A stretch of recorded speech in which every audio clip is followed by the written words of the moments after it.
Magandang araw mga ka-updates. Tara, samahan niyo ako. Puntahan natin ang sikat at dinarayo na view deck dito sa Barangay Dinadjawan, Dipakulaw, Aurora.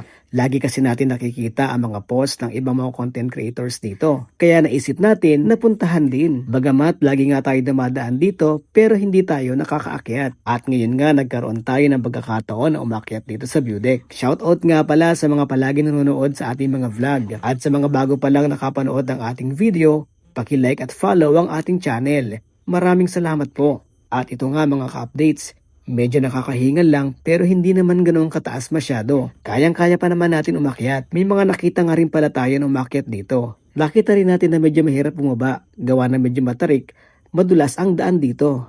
Kaya sa mga pupunta nga pala dito, ingat-ingat lang. Pagdating nga pala natin dito sa view deck, ay talagang worth it nga. Kahit nakakahingal, ay ayos lang. Sulit na sulit talaga. Matatanaw nga pala natin ang buong Dinadjawan.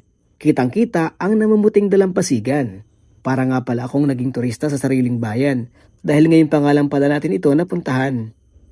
Kaya mga ka-updates, kung gusto nyo rin matry, halina kayo at puntahan na rin ang view deck dito sa Dinadjawan. Maraming salamat po sa inyong panonood.